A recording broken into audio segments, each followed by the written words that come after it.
रविलाई हर हालतमा बचाउनै पर्छ भन्ने केपी ओली हो। नेकपा एमालेसँग सम्बन्धित व्यक्तिलाई चाहिँ छानबिन गर्न नपर्ने, गिरफ्तार गर्न नपर्ने, नेपाली कांग्रेसको पनि नाम छ त्यहाँ, त्यो नामलाई केही गर्नु नपर्ने, प्रतिपक्षलाई मात्रै गिरफ्तार गर्ने तरिका जो छ सरकारको बेठिक छ। हामीले भनेकै हो, हामी भन्छौँ पनि।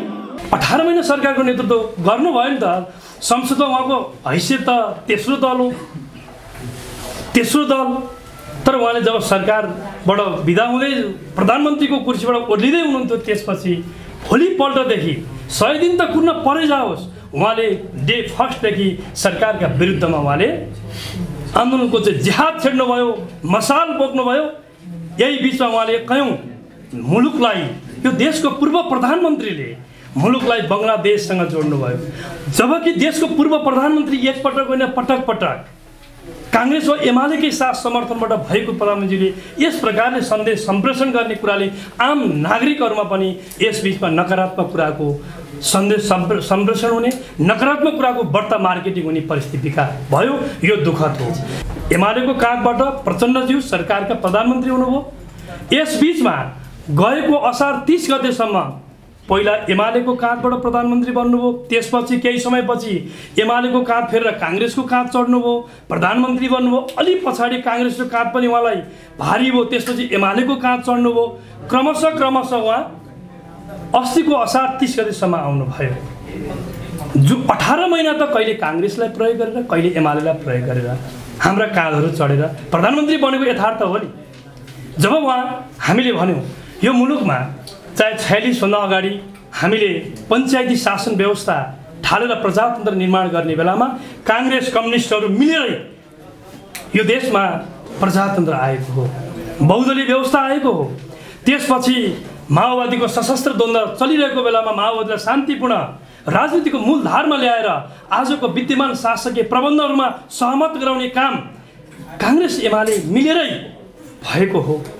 एकजना आरोपित व्यक्ति रविजी हो, उहाँ सांसद, उहाँ पूर्व गृहमन्त्री। वास्तवमा उहाँले त सहज ढङ्गले पूर्व एउटा चाहिँ यति धेरै महत्त्वपूर्ण सार्वजनिक जिम्मेवारीमा रहेको व्यक्तिले अनुसन्धानको प्रक्रियामा, किन राष्ट्रसभाको ब्यानर त हामीलाई थाहा छ नि, राष्ट्रसभाले भनेको के हो भने मुलुकका यी राजनीतिहरू पार्टीहरू एमाले, कांग्रेस, माओवादी अरूभन्दा हामी पृथक हौँ यही भन्नुभएको होइन।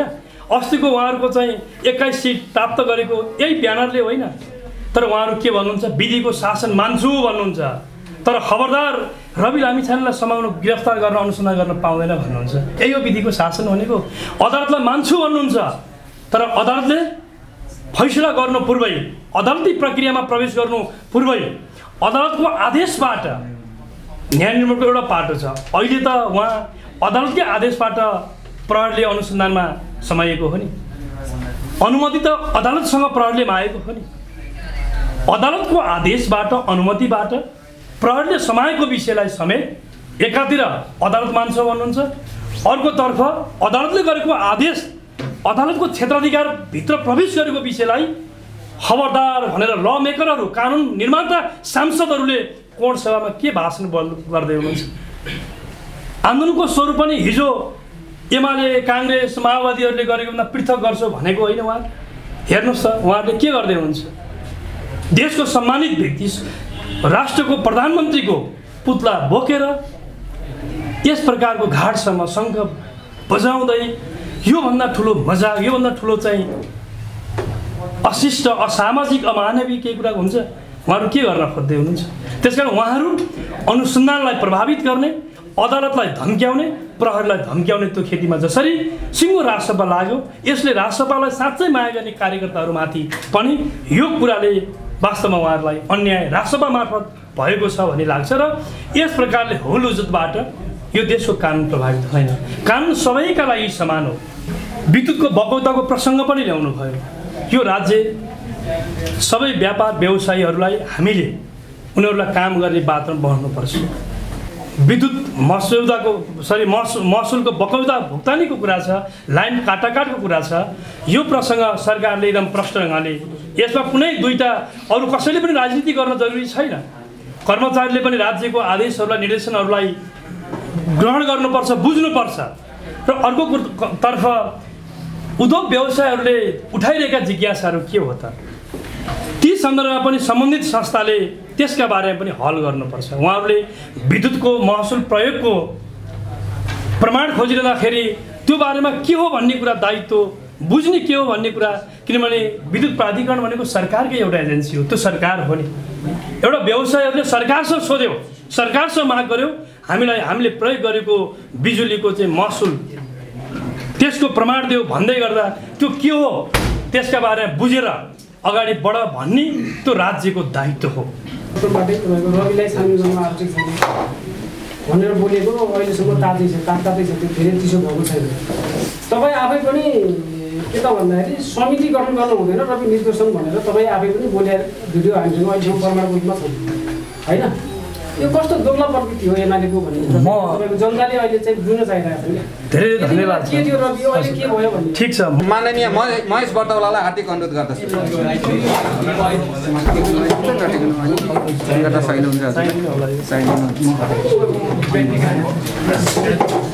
यति खबर गर्छ। ठिक छ साथीहरू, ठिक छ कि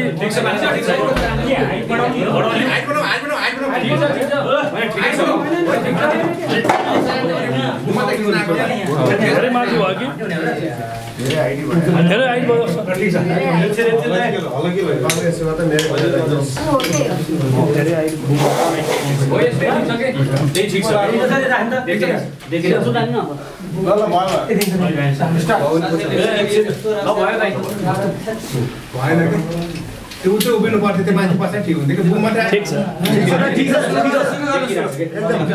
सुरु गरे है साथीहरू।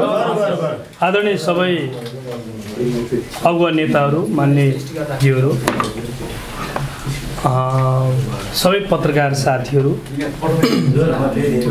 सर्वप्रथम त म आयोजक साथीहरूलाई म धेरै धन्यवाद दिन चाहन्छु। यहाँ तपाईँहरूका बिचमा तपाईँहरूसँग जोडिने एउटा महत्त्वपूर्ण अवसर प्रकाश नेउपानेजी मार्फत प्राप्त भयो। यसको लागि म उहाँलाई र उहाँको संस्थालाई, उहाँ आबद्ध भएको संस्थालाई धन्यवाद दिन चाहन्छु। उहाँले केही विषयहरू दिनुभएको छ, छरपष्ट ढङ्गले बोल्नका लागि भन्दा पनि एउटा सीमा तय गरेर बोल्नका लागि भन्नुभएको छ। म यही पेरिफेरीबाट केही विषय राख्नेछु। पत्रकार साथीहरूले थोरै सुनिदिनु भयो भने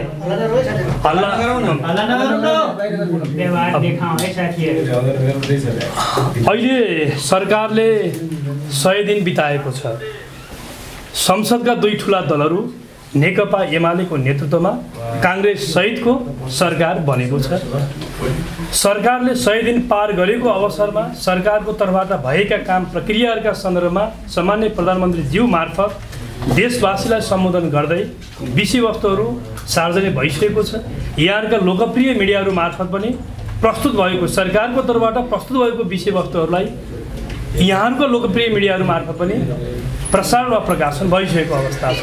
तथापि पनि यस बिचमा सरकारले आम रूपमा भन्दा के गर्यो त भन्दा पहिलो नम्बर 1, संसदका दुई ठुला दलहरू नेपाली काङ्ग्रेस र एमालेको सरकार बन्ने बित्तिकै सिङ्गो देशमा अब यो देशप्रति एउटा आशा जागेको अवस्था वा सरकारले अब केही गर्न सक्छ भन्ने एक प्रकारको मनोविज्ञानको विकास भएको अवस्था र मुलुकमा अब एउटा विकास, समृद्धि, सुशासन र सामाजिक न्यायको पथमा एउटा स्थिर सरकार बनेपछि स्थिरताको सम्वर्धन र प्रवर्धन गर्दै विकास, समृद्धि, सुशासन र सामाजिक न्यायको केन्द्रीय कार्यभार पुरा गर्ने पथमा अब सरकार हिँड्न सक्छ भन्ने एउटा जनविश्वास विकास भयो।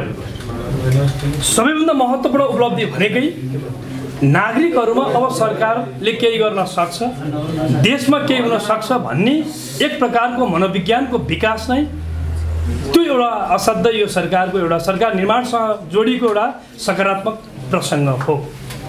अहिले कर्मचारीहरूको मनोविज्ञान निर्णयतर्फ अग्रसरता हुने गरी काम गर्ने आत्मबलको विकास भएको छ।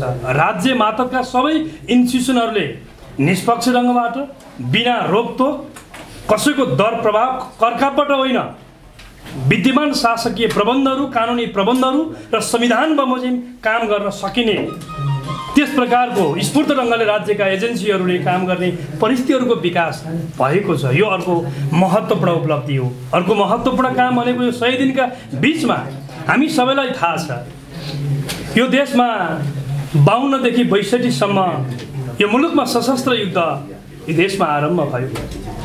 त्यससँग जोडिएका कयौं मानवाधिकारका गम्भीर उल्लङ्घन र मानवाधिकार उल्लङ्घनका घटनाका पीडितहरूले न्याय पाएको अवस्था 18 वर्ष बित्दासम्म भएन। पीडकहरूले उन्मुक्ति पाउने, पीडितले रोएर बस्नुपर्ने जे परिस्थिति थियो, यो सरकार निर्माण सँगसँगै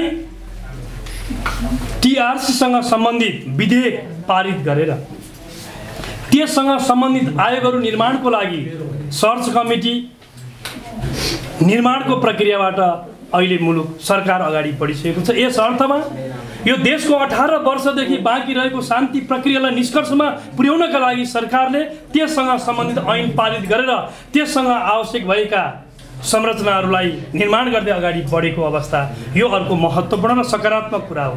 अर्को महत्त्वपूर्ण कुरा भनेको अघिल्लो सरकारले अघिल्लो पटकको सरकारको तर्फबाट बाँकी रहँदै आएका केही बक्यौताहरू छन्। जस्तो उखु किसानका कयौं बक्यौताहरू बाँकी थिए, ती बक्यौताहरू तिर्ने काम सरकारले 100 दिनको बिचमा भएको छ। 30 लाखभन्दा बढी दुध किसानहरूको मूल्य भुक्तानी गर्न पर्नेमा 15 लाख किसानहरूको दुधको मूल्य भुक्तानी भएको छ। झन्डै 62-65 अर्ब निर्माण व्यवसायहरूलाई राज्यले तिर्नुपर्ने, भुक्तानी गर्नुपर्ने बाँकी बक्यौताहरू थिए।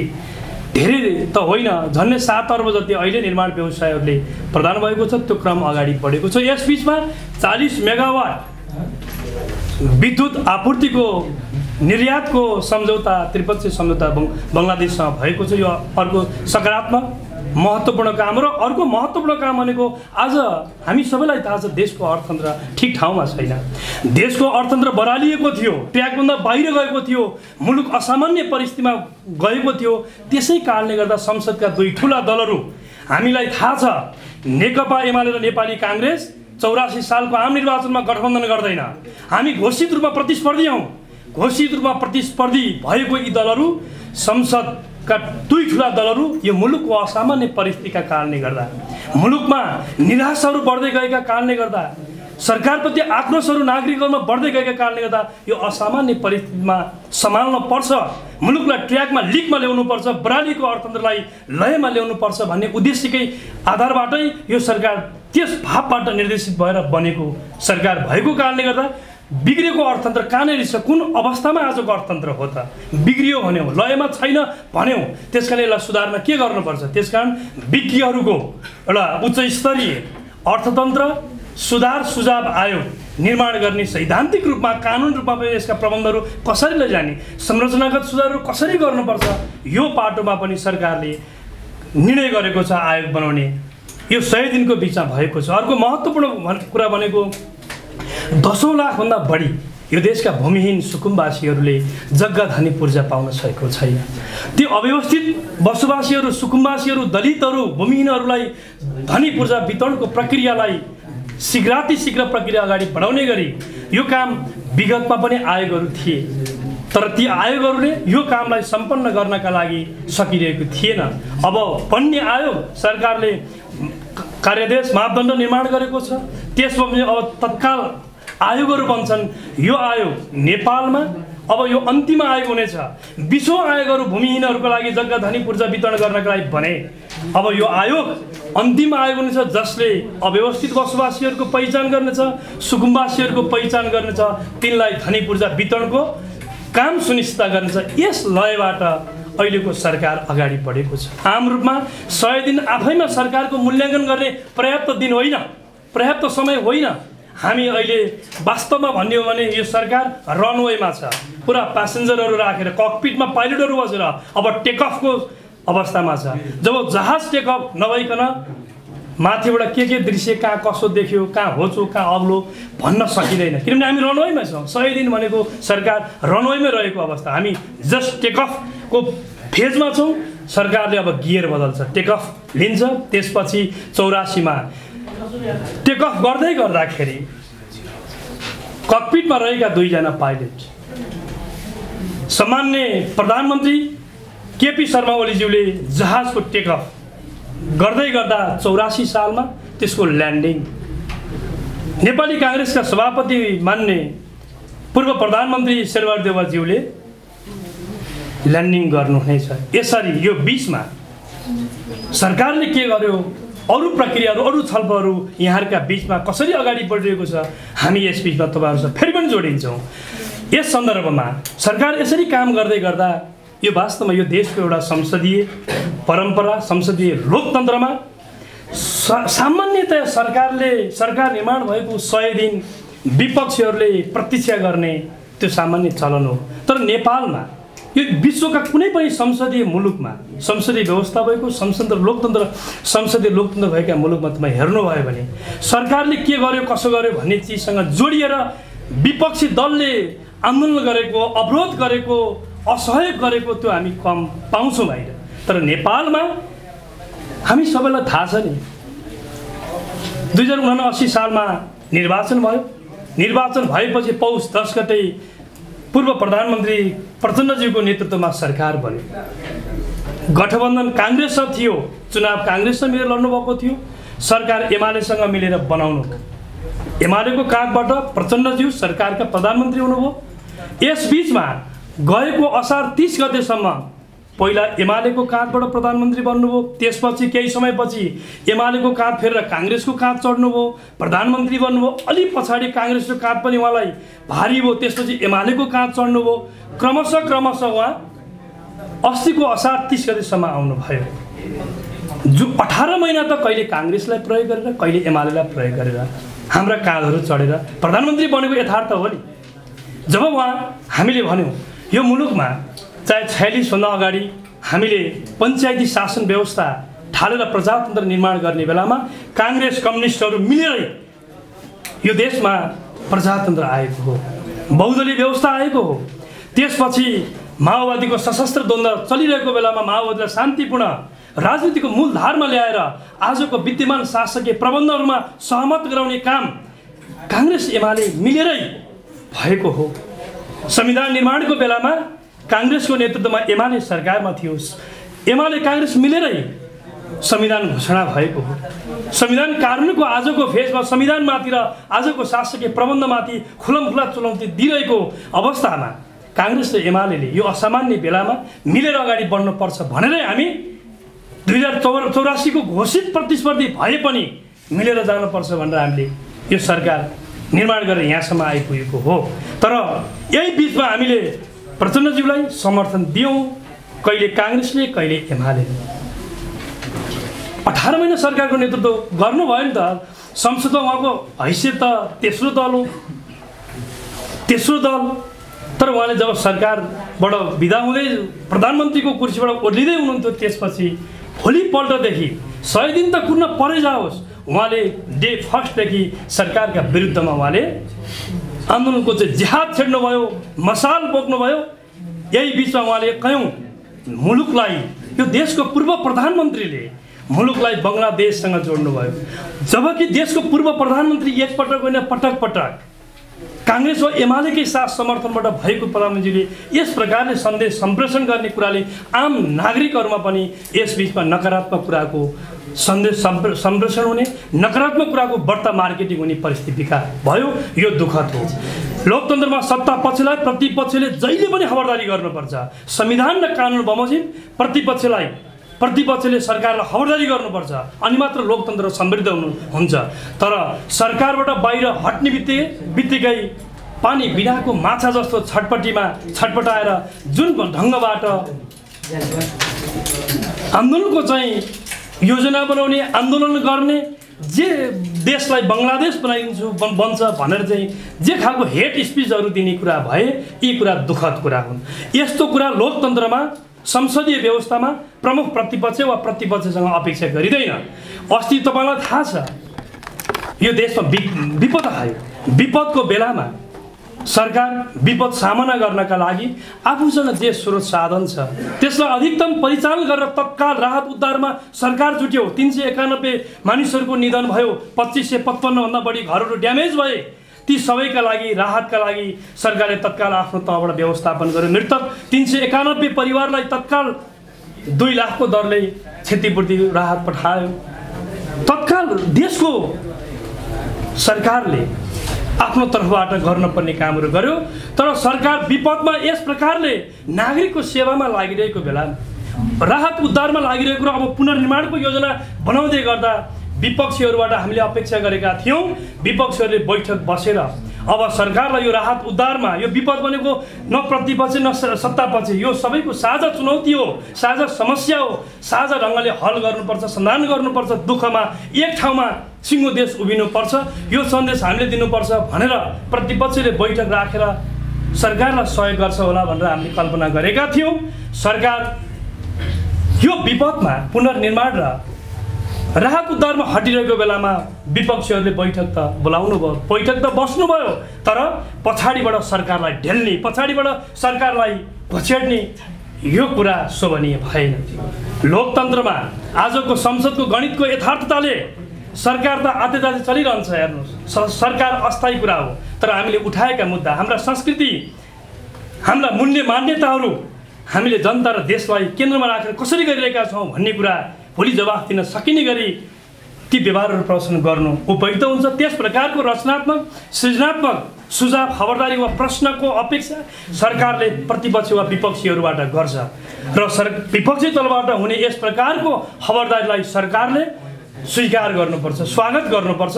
सरकार यस प्रकारले स्वागत र स्वीकार संविधान र कानुन बमोजिमका खबरदारी निस्वार्थ भावबाट देश र जनताको हितसँग जोडिएर उठाएका आम विषयहरू म खुलमखुला तपाईँहरूलाई भन्न चाहन्छु। यी तमाम विषयहरूमा प्रतिपक्षले दिएका सुझाव, उहाँहरूका खबरदारी, प्रश्नहरूलाई सरकारले ग्रहण गर्छ।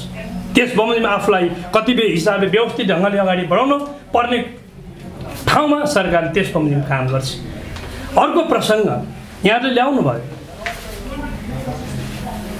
विद्युतको बकौताको प्रसङ्ग पनि ल्याउनु भयो। यो राज्य सबै व्यापार व्यवसायीहरूलाई हामीले उनीहरूलाई काम गर्ने वातावरण बनाउनुपर्छ। यो देशमा कतिपय सन्दर्भमा कहिलेकाहीँ प्रश्नहरू उठ्ने गर्छन्, नेपालको समग्र प्रशासनिक वा कानुनी प्रबन्धहरू व्यवसायीहरू मैत्री वा लगानी मैत्री भएनन् भन्ने गुनासो पनि आउँछ। हामीले रोजगारी बढाउनुपर्छ भन्दै गर्दा एफडीआई वैदेशिक लगानी वृद्धि गर्न पर्ने होला, देशभित्रका पुँजी परिचालन गर्न पर्ने होला, राष्ट्रिय पुँजीपतिहरूसँग भएका पुँजीलाई देश निर्माणमा यी उद्योग धन्दा कल कारखानाहरूमा जोड्ने लगाउने कुरा होला। त्यो पाटो त राज्यले वातावरण त बनाउनु पर्छ नि। त्यो पक्षमा हामीले फराकिलो ढङ्गबाट एक प्रकारले बहस गर्न पर्ने एउटा सन्दर्भ छ। तर जहाँसम्म अहिले विद्युत महसुलको बकौता भुक्तानीको कुरा छ, लाइन काटाकाटको कुरा छ, यो प्रसङ्ग सरकारले एकदम प्रष्ट ढङ्गले, यसमा कुनै दुईटा अरू कसैले पनि राजनीति गर्न जरुरी छैन। कर्मचारीले पनि राज्यको आदेशहरूलाई, निर्देशनहरूलाई ग्रहण गर्नुपर्छ, बुझ्नुपर्छ। र अर्को तर्फ उद्योग व्यवसायहरूले उठाइरहेका जिज्ञासाहरू के हो त, ती सन्दर्भमा पनि सम्बन्धित संस्थाले त्यसका बारेमा पनि हल गर्नुपर्छ। उहाँहरूले विद्युतको महसुल प्रयोगको प्रमाण खोजिरहँदाखेरि त्यो बारेमा के हो भन्ने कुरा, दायित्व बुझ्ने के हो भन्ने कुरा, किनभने विद्युत प्राधिकरण भनेको सरकारकै एउटा एजेन्सी हो, त्यो सरकार हो नि। एउटा व्यवसायहरूले सरकारसँग सोध्यो, सरकारसँग माग गर्यो, हामीले प्रयोग गरेको बिजुलीको चाहिँ महसुल त्यसको प्रमाण दियो भन्दै गर्दा त्यो के हो त्यसका बारेमा बुझेर अगाडि बढ भन्ने त्यो राज्यको दायित्व हो। तर राज्यका अङ्गहरूले सरकारसँग समन्वय गरेर नै काम गर्नुपर्छ। व्यवसायीहरू पनि नेपाली हुन्, यही देशमा कर तिरेर यही देशका नागरिकलाई रोजगारी दिएर उहाँहरू काम गरिरहेका अवस्थामा उहाँहरूलाई निरुत्साहित होइन, आरोपित होइन, अपराधी जस्तो गरेर होइन, सहकार र समन्वय गरेर अगाडि बढ्नु यसमा उपयुक्त हुन्छ। र एक शब्दमा भन्दा प्रयोग गरेका बिजुलीको पैसा नतिर्ने भन्ने कुरा कसैलाई छुट हुन सक्दैन, कसैले पनि त्यसमा उन्मुक्ति दिनुपर्छ, न सरकारले भन्छ न अरू कसैले भन्छ। यो सडकको मसलाको विषय नै होइन। सडकको मसलाको विषय आज जबरजस्ती एजेन्डा सबै सकिसकेपछि विद्युत प्राधिकरणलाई ब्यानर बनाएर, त्यहाँका एकजना कोही कर्मचारीलाई ब्यानर बनाएर आन्दोलनको विषय बनाउन जे खोजिरहेछ, यसमार्फत राजनीतिक दाउपेचको जे प्रयत्न गरिँदैछ, यो कुरा राम्रो होइन। यस्तो कुरालाई हामीले ठिक गर्यौँ भनेर भन्न सक्दैनौँ। सारमा लिनुपर्ने बिजुली प्रयोग बापतको महसुल कति हो, प्रमाण उनीहरूले मागिरहेको छ भने विद्युत प्राधिकरणले प्रमाण दियोस्। उसले बिजुली प्रयोग गरे बापतको महसुल तिर्दिन भन्न पाउँदैन, तिर्नुपर्छ। यो कानुनी व्यवस्था हो। यसमा उहाँहरूले त्यसमा अटेर गर्न पाउने कुरा छैन। यसमा विद्युत काटेर उत्पादनलाई चाहिँ ठप्प गराएर भन्दा पनि समन्वय सहजीकरण गरेरै जाँदा उपयुक्त हुन्छ भन्ने कुरा यति भन्न चाहन्छु। अन्तिममा सहकारीको प्रसङ्ग आजको हाम्रो देशको एउटा केन्द्रीय बहसको विषय बन्यो। वास्तवमा यो गम्भीर विषय हो। यो केन्द्रीय बहसको विषय त अलिक पहिलादेखि हो, तर एकजना कोही आरोपित व्यक्ति वा आशंकित व्यक्तिलाई समाउने बित्तिकै त्यससँग जोडिएर भएका विभिन्न चाहिँ हुल हुज्जत, नाराबाजी, आन्दोलन, यसले फेरि यो विषय अझ अर्को यो त राष्ट्रिय होइन कि अन्तर्राष्ट्रिय जस्तो बनेको छ। यहाँहरूलाई निवेदन गर्न चाहन्छु, सहकारी यो सरकार सुशासन प्रवर्धन गर्नका लागि कानुन बमोजिम काम गर्छ, अनुहार हेरेर होइन, कुन राजनीतिक पार्टीसँग को आबद्ध छ भन्ने आधारबाट होइन। कानुनले कसलाई कसरी खोज्छ, कसरी पछ्याउँछ, कानुनले के भन्छ त्यस आधारबाट राज्यका अनुसन्धान गर्ने इकाइहरूलाई सरकारले प्रभावित गर्दैन, स्वतन्त्र ढङ्गबाट निष्पक्ष ढङ्गबाट अगाडि बढ्छ। न्याय निर्माणको प्रक्रियामा तीनवटा पाटाहरू हुन्छन्। पहिला आरोपित व्यक्तिका बारेको विषय, त्यो आरोपित व्यक्ति आरोप लगाए अनुसारको अवस्थाको हो कि होइन राज्यको अङ्गले अनुसन्धान गर्छ। नेपालमा अनुसन्धान गर्ने इकाइ भनेको प्रहरी हो, प्रहरीले अनुसन्धान गर्छ, उसको काम यति हो। यो दुनियाँमा नेपाल यस्तो एउटा फौजदारी न्याय प्रणाली अभ्यास भएका देशहरू तपाईँ हेर्नुभयो भने नेपालको फौजदारी न्याय प्रणालीको यति एउटा उत्कृष्ट नमुना भएको देश हो, बलियो प्रणाली छ। अनुसन्धान मात्रै प्रहरीले, सरकार मातहतको प्रहरीले अनुसन्धान मात्रै गर्छ, आधार प्रमाण खोज्छ, अनुसन्धान गर्छ। अनुसन्धान गरेको प्रतिवेदन उसले सरकारी वकिललाई बुझाउँछ। सरकारी वकिलले आवश्यक आधार प्रमाण मुद्दा चलाउन उपयुक्त छ कि छैन, सरकार मातहतको निकायले कतै बायस पो भयो कि बदनियत पो राख्यो कि फसाउने नियत पो राख्यो कि, त्यो चेक गर्ने निकाय भनेको सरकारी वकिल कार्यालय हो। सरकारी वकिलले त्यसको आधारमा आधार प्रमाण, तथ्य प्रमाण सबै छ, त्यसको आधारमा उसले अभियोजन गर्छ। अभियोजन गरेर मात्रै पुग्दैन, त्यसको न्याय निरूपणको प्रक्रियामा अनि अदालतले ठिक बेठिक, सत्य असत्य त उसले फैसला गर्छ नि।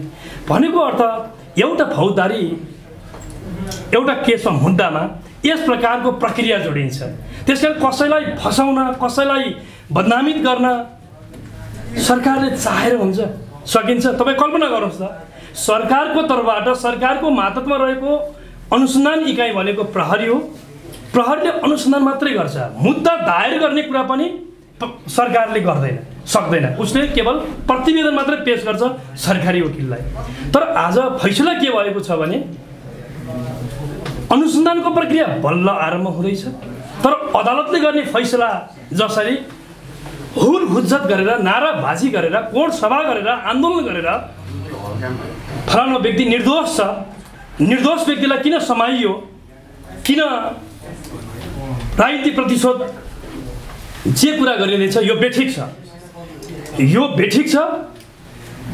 लोकतन्त्रमा, विधिको शासनमा यस प्रकारले कानुनले स्वतः काम गर्ने प्रक्रियामा अवरोध सिर्जना गर्ने कुरा आफैमा पनि अपराध हो। अब्स्ट्रक्सन अफ जस्टिस यो मान्य हुन सक्दैन लोकतन्त्रमा। न्यायमाथिको अवरोध। आज एकजना आरोपित व्यक्ति रविजी हो, उहाँ सांसद, उहाँ पूर्व गृहमन्त्री, वास्तवमा उहाँले त सहज ढङ्गले पूर्व एउटा चाहिँ यति धेरै महत्त्वपूर्ण सार्वजनिक जिम्मेवारीमा रहेको व्यक्तिले अनुसन्धानको प्रक्रियामा, किन राष्ट्रसभाको ब्यानर त हामीलाई थाहा छ नि, राष्ट्रसभाले भनेको के हो भने मूलधारका यी राजनीतिहरू पार्टीहरू एमाले, काङ्ग्रेस, माओवादी, अरूभन्दा हामी पृथक हौँ, यही भन्नुभएको होइन। अस्तिको उहाँहरूको चाहिँ 21 सिट प्राप्त गरेको यही ब्यानरले होइन, तर उहाँहरू के भन्नुहुन्छ, विधिको शासन मान्छु भन्नुहुन्छ, तर खबरदार रवि लामिछानेलाई समाउन, गिरफ्तार गर्न, अनुसन्धान गर्न पाउँदैन भन्नुहुन्छ। यही हो विधिको शासन भनेको। अदालतलाई मान्छु भन्नुहुन्छ, तर अदालतले फैसला गर्नु पूर्वै, अदालती प्रक्रियामा प्रवेश गर्नु पूर्वै अदालतको आदेशबाट न्याय निर्माणको एउटा पाटो छ। अहिले त उहाँ अदालतकै आदेशबाट प्रहरीले अनुसन्धानमा समाइएको हो नि, अनुमति त अदालतसँग प्रहरीले मागेको हो नि। अदालतको आदेशबाट, अनुमतिबाट प्रहरीले समाएको विषयलाई समेत एकातिर अदालत मान्छ भन्नुहुन्छ, अर्कोतर्फ अदालतले गरेको आदेश, अदालतको क्षेत्राधिकारभित्र प्रवेश गरेको विषयलाई खबरदार भनेर ल मेकरहरू कानुन निर्माता सांसदहरूले कोर्ट सभामा के भाषण गर्दै हुनुहुन्छ?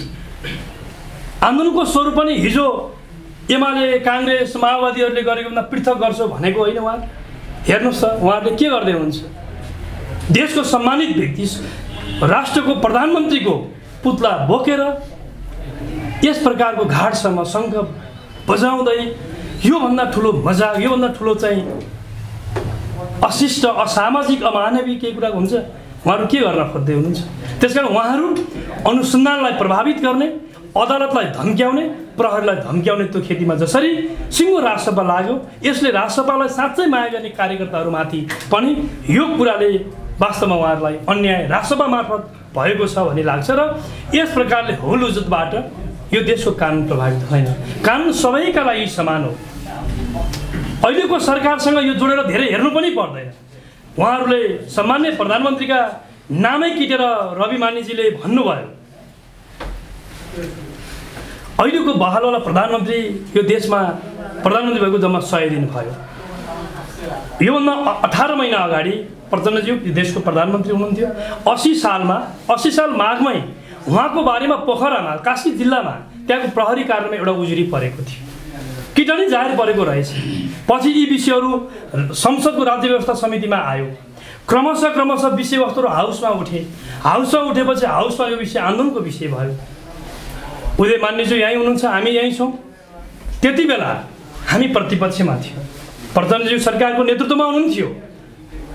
आयोग बन्यो, एकातिर किटानी जाहेर छ, अर्कोतिर संसदको एउटा विशेष छानबिन समिति बन्यो।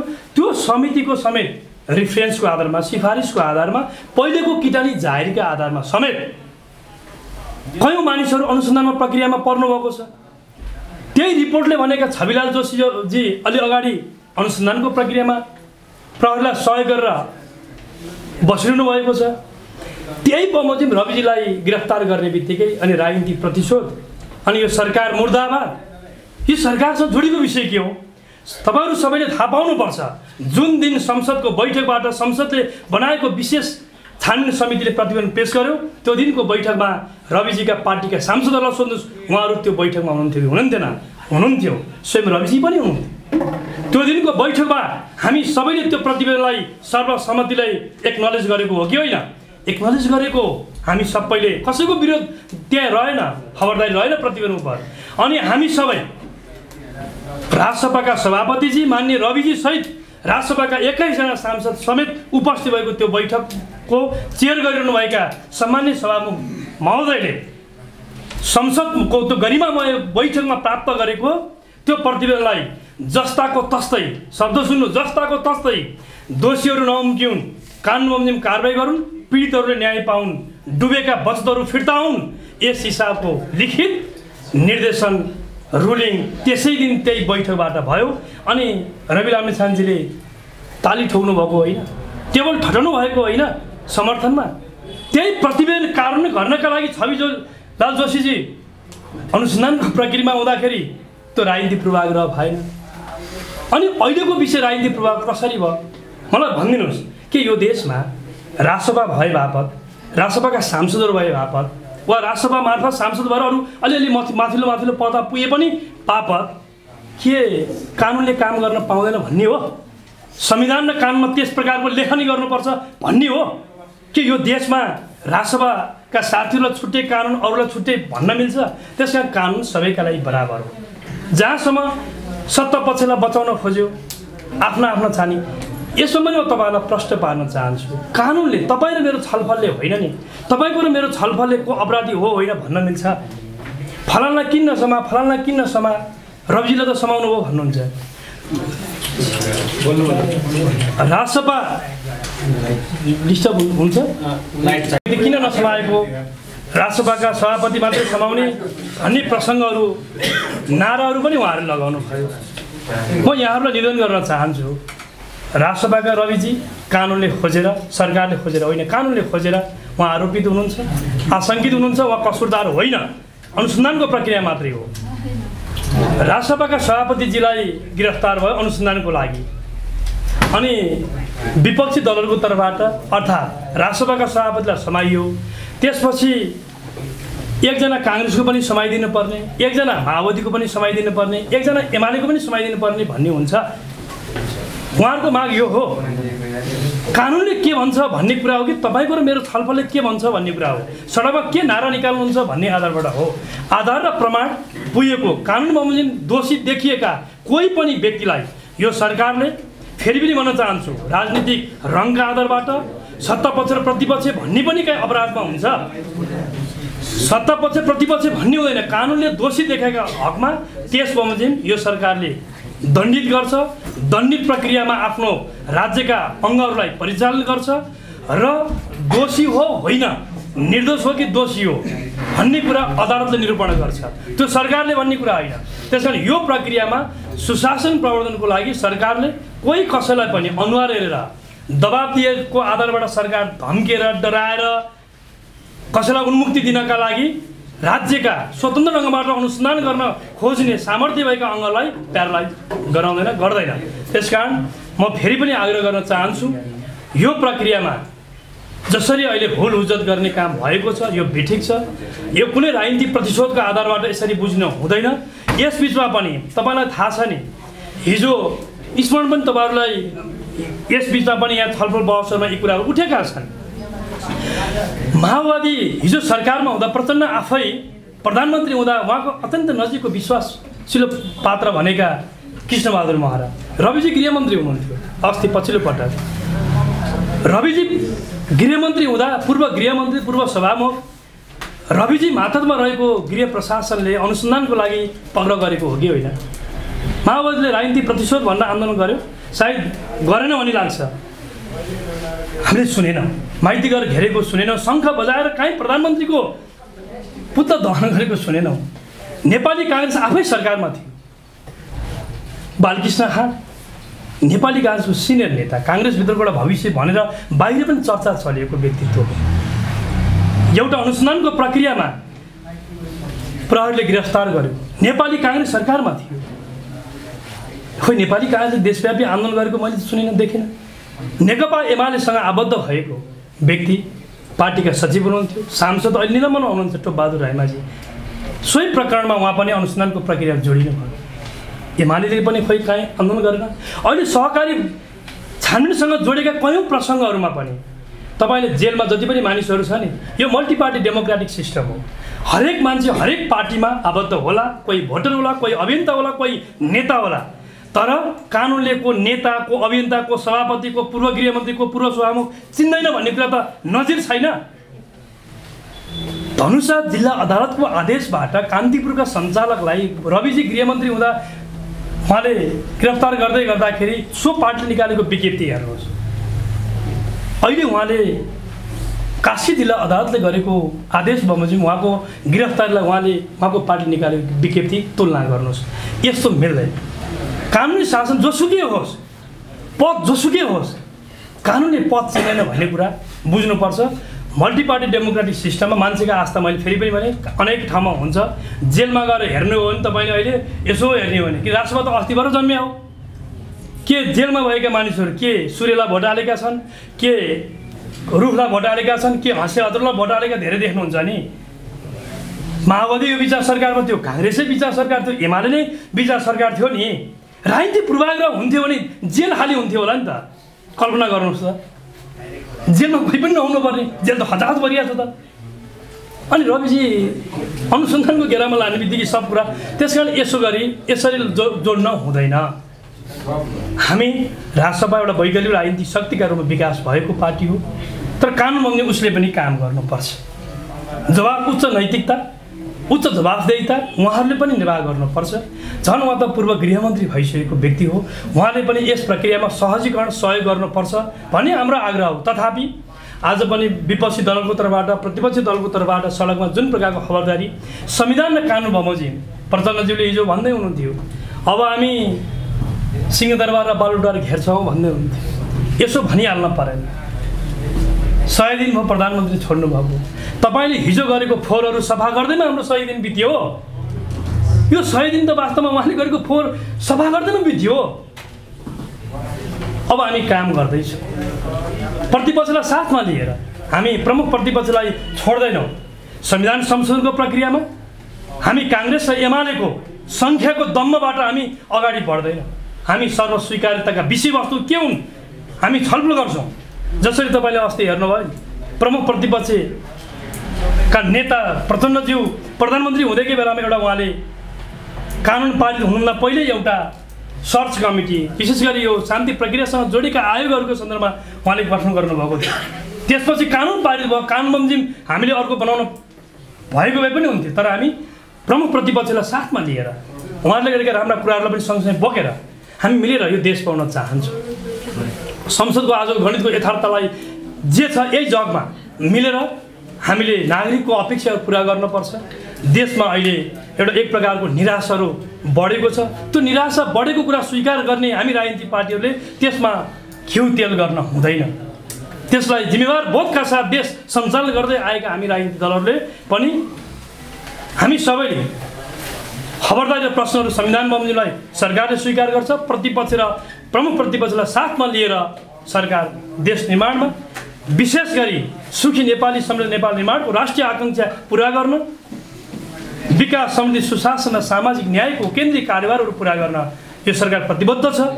यसका लागि हामीले प्रतिपक्षसँग पनि त्यही प्रकारको सृजनात्मक रचनात्मक सहयोगको अपेक्षा गर्दछौँ र हामी सरकार त्यस बमोजिम सहकार्य गरेर अगाडि बढ्न हामी चाहन्छौँ। यिनै कुराका साथ यहाँहरूबाट बिदा हुन्छु। धेरै धन्यवाद छ। नमस्ते, जय भारत। मान्छे एउटा प्रश्न पनि गरौँ है, तपाईँ आइहाल्नु। अहिले विशेष गरी रविजीको प्रश्न तपाईँको समय बढी बित्यो होइन। तपाईँ र माओवादीको सरकार हुँदाखेरि अहिलेका सम्मानित प्रधानमन्त्रीले रोस्टमबाटै र त्यति बेलाका तत्कालीन प्रधानमन्त्री प्रचण्डले चाहिँ तपाईँको रोस्टमबाटै तपाईँको रविलाई सामेल गर्न आवश्यक छैन भनेर बोलेको अहिलेसम्म तातै छ, तातै छ, त्यो धेरै चिसो भएको छैन।